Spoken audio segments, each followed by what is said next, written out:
Good morning विद्यार्थी मित्र हो. पे भाग 2 पारंपरिक तर्कशास्त्र जे युनिट आपण सुरू केलं होतं ते युनिट विगमनाचे वास्तविक आधार. आणि या विगमनाच्या वास्तविक आधारामध्ये 2 वास्तविक आधार आपण चर्चेसाठी घेतले होते. त्याच्यातील पहिला निरीक्षण आणि दुसरा प्रयोग. मित्र, आपण आता शेवटची संकल्पना पाहणार आहोत.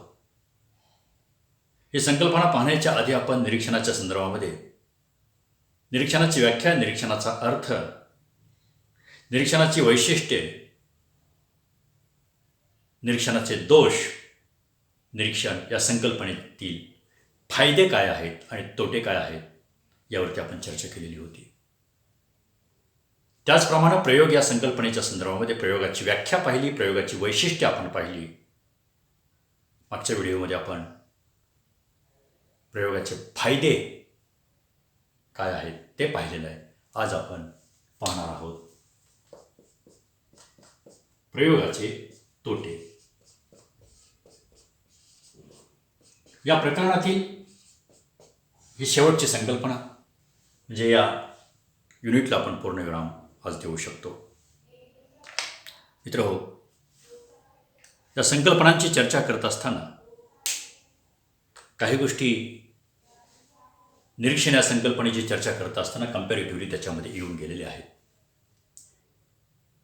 पण स्वतंत्रपणे ज्यावेळेस विगमनाचा एक वास्तविक आधार म्हणून आपण प्रयोगाचे तोटे म्हणून त्याच्याकडे पाहतो, त्यावेळेस त्याची स्वतंत्रपणे आपल्याला काही मुद्द्यांच्यावरती चर्चा करता येईल.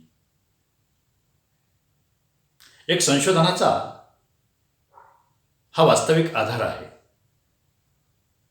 जसं संशोधन करण्यासाठी निरीक्षण हा एक महत्त्वाचा आधार आहे, तसाच प्रयोग हाही एक महत्त्वाचा आधार आहे.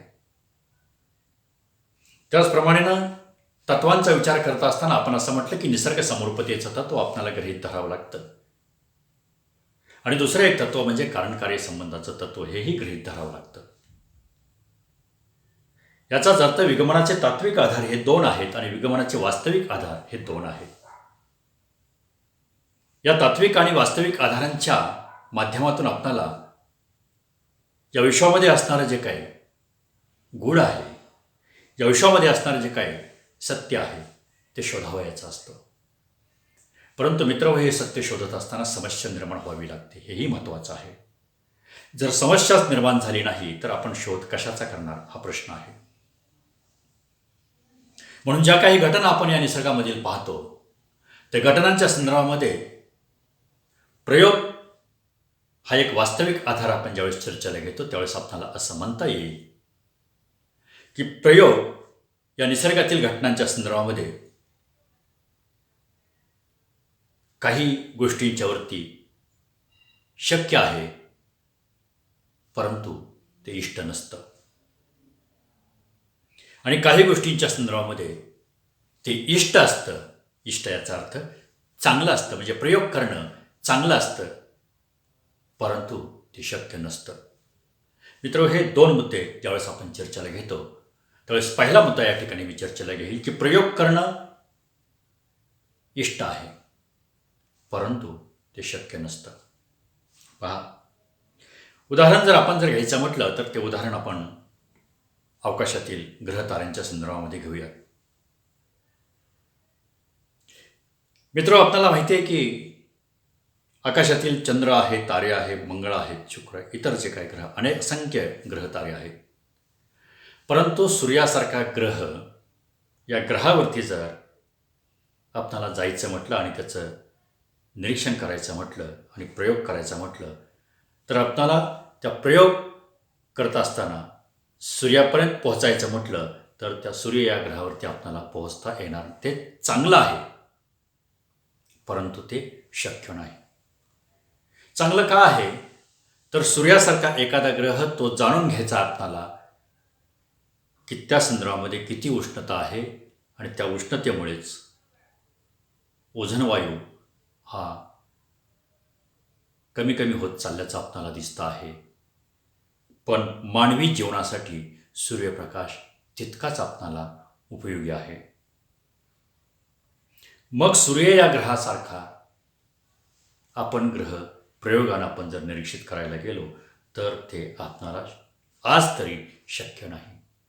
कारण एवढी प्रचंड उष्णता आहे की जाणारं सॅटेलाईट जे आहे ते वितळून मध्येच संपून जाईल. आणि म्हणून सूर्यावरती निरीक्षण करणं किंवा प्रयोग करणं आपणाला जरी चांगलं वाटत असलं तरी ते शक्य नाही. दुसरी गोष्ट, ग्रहणासारखी शक्य आहे, आपणाला इष्ट आहे, म्हणजे ते चांगलं आहे.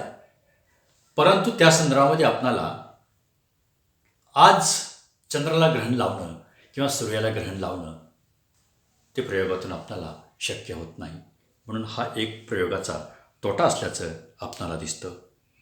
आणि मग या संदर्भामध्ये ज्या काही इतिहासामध्ये घडून गेलेल्या घटना असतात त्या घटनांचं आपणाला पुन्हा वर्तमानामध्ये अवलोकन जर करायचं म्हटलं तर ते शक्य असतं, परंतु ते इष्ट नसतं. पहा, पाठीमागे आपण चर्चेसाठी घेतलं होतं की पहिलं महायुद्ध कसं झालं, दुसरं महायुद्ध कसं झालं, आणि मग या पहिल्या महायुद्धाच्या झळा, दुसऱ्या महायुद्धाच्या झळा, त्याचे परिणाम आजही आपणाला पहिल्या महायुद्धासारखा किंवा दुसऱ्या महायुद्धासारखा प्रयोग आपल्याला करता येईल. परंतु ते इष्ट आहे का? ते चांगलं नाही.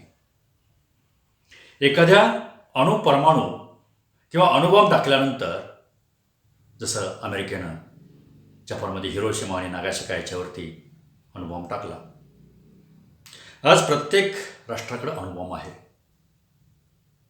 आणि प्रयोग करूयात आपण की अणुबॉम्ब टाकल्यानंतर जीवितहानी कशी होते, या पृथ्वी तलावरती कोणकोणते परिणाम त्या अणुबॉम्बनं, अणुपरमाणूनं होतात ते आपल्याला पाहायचं. मित्र हो, हे शक्य आहे. परंतु काही शक्यतेच्या कोटीतील ज्या काही गोष्टी असतात त्या प्रयोगाच्या दृष्टीनं किंवा मानवी हिताच्या दृष्टीनं त्या शक्य नसतात. आणि म्हणून अशी काही क्षेत्र आहेत समाजशास्त्रामध्ये प्रयोग आपल्याला करता येणार नाही, राज्यशास्त्रामध्ये प्रयोग आपल्याला करता येणार नाही, अर्थशास्त्रामध्ये प्रयोग आपल्याला करता येणार नाही. जी सामाजिक शास्त्रे आहेत त्या सामाजिक शास्त्रांच्या संदर्भामध्ये या अडचणी आपल्याला येतील आणि तिथं मात्र प्रयोग करणं शक्य नाही. आता प्रयोग भूकंपावरती करता येईल का? प्रयोग ज्वालामुखीच्या संदर्भामध्ये करता येईल का? इष्ट आहे, शक्य अजिबात नाही. अगदी हजारो वर्षापूर्वी ज्वालामुखीतून या पर्वतरांगा तयार झाल्याचं आपल्याला दिसतं. आज आपल्याला तशा प्रकारानं जसा सह्याद्रीच्या पर्वतरांगा आहेत तशा पद्धतीनं सह्याद्रीच्या रांगा आपल्याला प्रयोगानं तयार करता येतील काय? आपण म्हणू की पर्वतरांगा तयार करणं हे चांगलं आहे, कारण ढग आडतात, पाऊस वगैरे आपल्याला पडतो. परंतु ते शक्य नाही, कारण आपल्या हातामध्ये नाही. म्हणजे निसर्गनिर्मित ज्या काही घटना असतात त्या निसर्गनिर्मित घटना प्रयोगानं आपणाला करता येत नाहीत. जरी त्या चांगल्या असल्या तरीसुद्धा त्या ठिकाणी तिथं मर्यादा येते. आणि म्हणून जी प्रयोगाची जी वाटचाल आहे ती प्रयोगाची वाटचाल त्याच्या आधी काही शक्यतेच्या कोटीतील घटना असतील तिथं चांगलेपणा नसतो, म्हणजे इष्ट नसतं.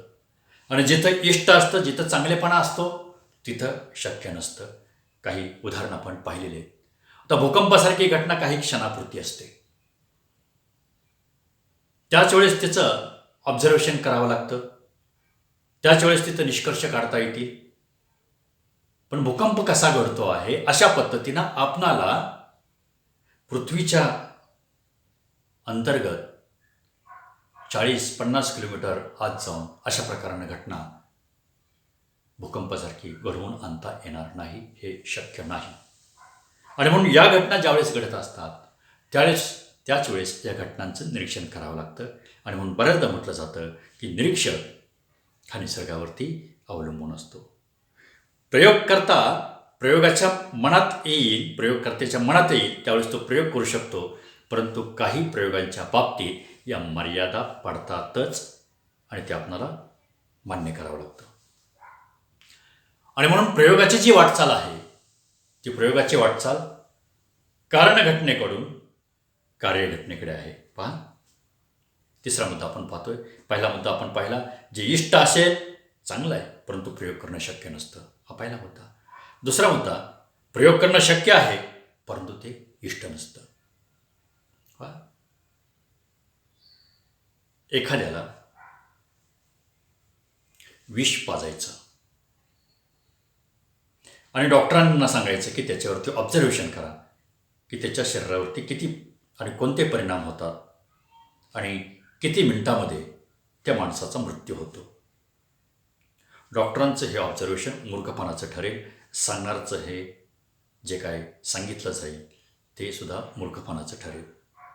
आणि म्हणून या स्वरूपामध्ये आपणाला प्रयोग करता येत नाही. मानवी जीवित स्वरूपामध्ये जे काय आहे त्या बाबतीत सकारात्मक दृष्टिकोनातून पाहिलं पाहिजे. अशा प्रकारचे प्रयोग जरी आपल्याला करणं शक्य असलं तरी ते इष्ट नसतं, हा प्रयोगाचा तोटा आहे. आणि म्हणून मी आत्ता म्हटलं की प्रयोगामध्ये कारणाकडून कार्याकडे जाता येतं. म्हणजे कारण घटक जो आहे त्याच्याकडून कार्यघटना आपल्याला पाहता येते, परंतु कार्यघटनेकडून कारण घटनेकडं प्रयोगामध्ये जाता येत नाही. फॉर एक्झाम्पल पहा, एखादा उंदीर मेलेला आहे आणि तो मेलेला उंदीर कशामुळे मेला हे प्रयोगाने आपल्याला सिद्ध करता येत नाही. उंदीर मेलेला आहे तो म्हातारपणामुळे मेला, तो प्लेग होऊन मेला, की तो विष खाऊन मेला. म्हणजेच कार्याकडून कारणाकडे आपल्याला जाता येत नाही. परंतु विष ठेवल्यानंतर ते उंदरानं जर खाल्लं तर उंदीर मरतो. कारणाकडून कार्याकडे जाता येतं.